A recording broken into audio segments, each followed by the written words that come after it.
ఒకటి చెప్తే ఒకటి చేస్తాం. మన అలవాటే అది, దాన్ని కూరుస్తూ ఉంటాం. నిజంగా కొన్ని సందర్భాల్లో చూడండి, పెళ్లి సందర్భాల్లో పాస్టర్ గారు అంటారు అక్షింతలు అవసరం లేదు, ఏం చేస్తారు, ఓన్లీ ప్రేయర్ చేస్తే చాలని పాస్టర్ గారు ఖచ్చితంగా చెప్తూ ఉంటారు. ప్రార్థనే మనకి ఆశీర్వాదం అని చెప్తే వీళ్ళు నెమ్మదిగా వచ్చి, పాస్టర్ గారు అక్షింతలు రెడీ చేయమండి, పాస్టమ్మ గారు అక్షింతలు రెడీ, అక్షింతలు వేస్తేనే కదండి బాగుంటుంది. ఇంకో వీళ్ళు ఏం చేస్తారు, అక్షింతలకు బదులు మంచిగా పువ్వులు కూడా చక్కగా రెడీ చేసి అక్కడే తప్పిపోతూ ఉంటారు ఎక్కువ శాతం. పాస్టర్ గారు చెప్పినట్టు చేయొచ్చుగా, పాస్టర్ గారు కూడా సంతోషిస్తారు. అంతకంటే ముందుగా దేవుడు సంతోషిస్తారు. నా బిడ్డలు ఆచారాలకు పోవట్లేదు, నా మాట ప్రకారం పోతున్నారని దేవుడు ఆనందించడా? ఎంత తప్పిపోతారంటే కొంతమంది మామిడాకులు కడతా ఉంటారు, కొంతమంది కాళ్ళకి ఏదో కడతా ఉంటారు, బొట్లు. కొంతమంది మందిరానికి వచ్చిన వాళ్ళు కూడా నేను బొట్లు చూశాను కాళ్ళకి. వాళ్ళని పిలిచి వాళ్ళు నన్ను తిట్టుకుంటారు, పాస్టర్ ఏంది ఇలా అడిగేస్తుందని. నన్ను తిట్టుకున్నా పర్లేదు, ఏంటి ఆ తాడు, ఏంటి ఆ బొట్టు ఉన్నంత మాత్రాన కాదు, నువ్వు ప్రార్థన చేసుకో, చక్కగా దేవుడు ఆశీర్వదిస్తాడు నేను అని చెప్తా ఉంటాను నేను. అలా కొంతమంది మానారు. మొలతాడు కట్టాలి, మగపిల్లోడు కదా అని మా పిల్లోడిని సమర్పణని మా అమ్మమ్మ, మా పెద్దమ్మ వీళ్ళందరూ కూడా హడావిడి చేశారు చిన్నప్పుడు పుట్టినప్పుడు. మాస్టర్ గారు మీరు ఎంతైనా చెప్పండి, నాకు అనవసరం, మొలతాడు కడితేనే మగపిల్లాడు అన్నది లేనే లేదు అని చెప్పేసి మేము అసలు కట్టలే. నిజంగా ఇశ్రాయేలు ఏం చేశారంట, 6 దినాలు కూర్చుకున్నారు. సరే 7వ దినాన్ని కూర్చుకోవద్దు, ఆ 6వ దినాన్ని కొంచెం ఎక్స్ట్రా కూర్చుకోండి, అదే నిలవ ఉంటుంది, ఆ నిలవ ఉన్నప్పుడు అది పాడవకుండా ఉంటుందని దేవుడు చెప్పాడు.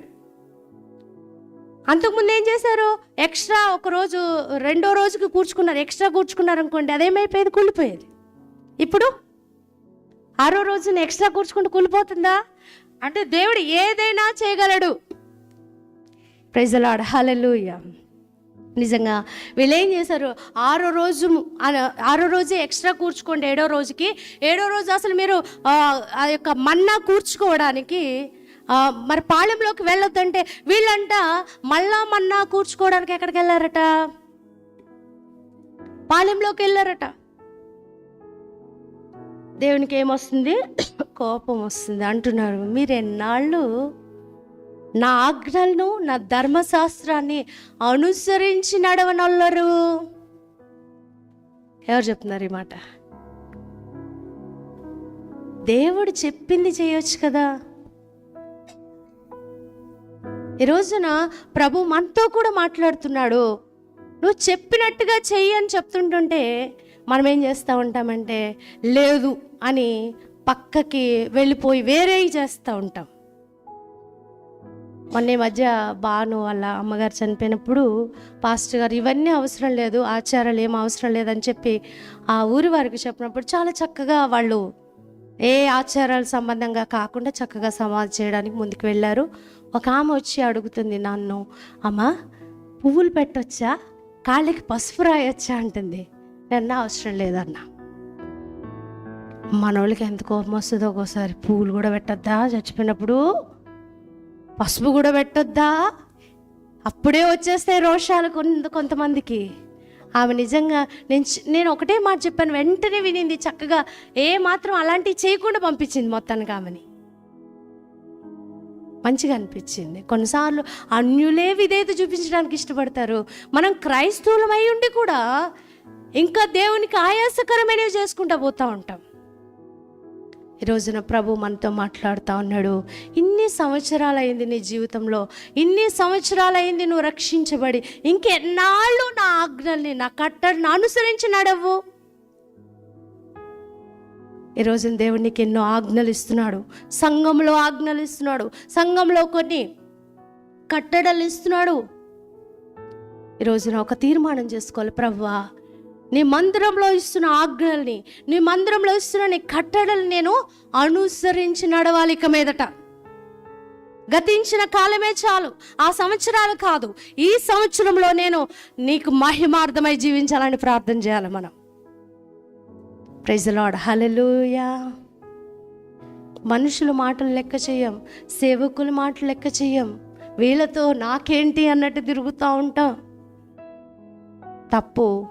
దేవుని వాక్యమునిచ్చే సేవకుల దగ్గర మనం విధేయత కలిగి ఉండాలి. వారు చెప్పినట్టుగా చేయడానికి మనం అలవాటు చేసుకోవాలి.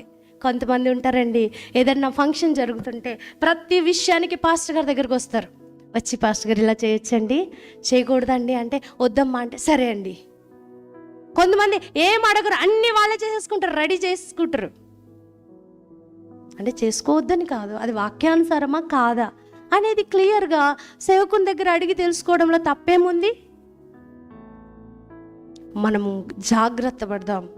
ఇక్కడ ప్రభు అంటున్నాడు, నీవెన్నాళ్ళు, ఇక్కడ రాయబడింది కదా, యెహోవా మోషేతో ఇట్లనను, మీరు ఎన్నాళ్ళ వరకు నా ఆజ్ఞలను నా ధర్మశాస్త్రమును అనుసరించి నడవనొల్లరు. ఈ రోజున మనం కూడా ఏం చేయాలంటే, దేవుని ఆజ్ఞల కొరకు మనం ఏం చేయాలంటే ప్రతి దినము దేవుని సన్నిధికి రావాలి, దేవుని వాక్యం దగ్గరికి రావాలి, చక్కగా వాక్య ధ్యానం చేయాలి, సమయం ఇవ్వాలి. మనం ఎంత బిజీ షెడ్యూల్ ఉన్నా సరే మనం ఏం చేయాలంటే దేవుని వాక్యానికి కనీసం 1 hour అయినా దేవుని సన్నిధిలో స్పెండ్ చేయాలి, టైం కేటాయించాలి. ఆ ధర్మశాస్త్రాన్ని మనం గ్రహించినట్లుగా దేవుని సన్నిధిలో అడిగి పొందుకుంటూ ఉండాలి. నిన్నటి దినాన్న ప్రార్థనలు దయతో క్షమించండి, నిన్నటి దిన లింక్ ప్రేయర్స్లో మర్చిపోయాం మేము. ఈరోజు లింక్ ప్రేయర్స్ ఉంటాయి, ఖచ్చితంగా మీరు 1 hour టైం ఇచ్చి వెళ్ళండి. నిన్నటి దినాన్న నైట్ టైం నేను 10 నుంచి 11:45 వరకు కూడా ప్రార్థనలో గడపడానికి దేవుడు కృప చూపి నన్ను ప్రేరేపించాడు. నువ్వు ప్రార్థన చేయ ప్రభువా, నీ యొక్క వాక్యంలో ఉన్న ప్రతి లెటర్ నేను అన్వయించుకోవాలి, ప్రతి వాక్య ప్రకారం నేను ఇంకొక స్వార్థం ఏంటో తెలుసా, నేను ఆ వాక్య ప్రకారం నడుస్తున్నప్పుడు దేవుడు నన్ను దీవిస్తాడనే స్వార్థం నాకు. ఈ రోజున నువ్వు దేవుని వాక్య ప్రకారం నడిస్తే నీకు లాభమే కానీ నష్టం కాదు. కాబట్టి ఈరోజు నువ్వు ఒక తీర్మానం చేసుకుంటున్నావా, లేక లెక్కలేనితనంతో ఒకవేళ జీవించాలని ఆలోచిస్తున్నావా? ప్రభు అంటున్నాడు, బాధతో అంటున్నాడు, ఎంత వేదన. దేవునికి కూడా నాలాంటి మనసు ఉంది. ఈరోజు నీకు మనసు ఉందంటే అది ఎవరిచ్చిందో తెలుసా, ఎవరిని బట్టో తెలుసా? నీ యొక్క ఇమేజ్ అంతా ఎవరిది? దేవుని స్వరూపం, దేవుని పోలిక. ఆయనకి మనసు ఉంది. ఆయన మనసు కూడా ఏమవుతూ ఉంటుందంటే బాధపడుతూ ఉంటుంది మనలాగే. దేవుడు బాధతో అంటున్నాడు, నువ్వెన్నాళ్ళు నా ఆజ్ఞలను నా కట్టడను అనుసరించి నడవనొల్లవు. ఈరోజు మనం ఒకసారి గత సంవత్సరాల్లో ఎన్ని విషయాలు నడవకుండా ఉన్నాం. పైకి బాగానే కనబడుతున్నాం, పైకి అందంగానే అన్నీ చేస్తున్నట్టుగానే కానీ చాలా చేయట్లేదు మనం. నా మట్టుకు నేను అంటాను మీ ఒక్కరికే నేను హెచ్చరించట్లేదు, మీతో పాటు నాకు కూడా నేను హెచ్చరించుకుంటున్నాను. చాలా విషయాలు నడవలేదు. ఆయన చెప్పినట్టుగా చేసి ఉంటే ఈ రోజున ఎంతో దీవించబడే వాళ్ళమే మనము.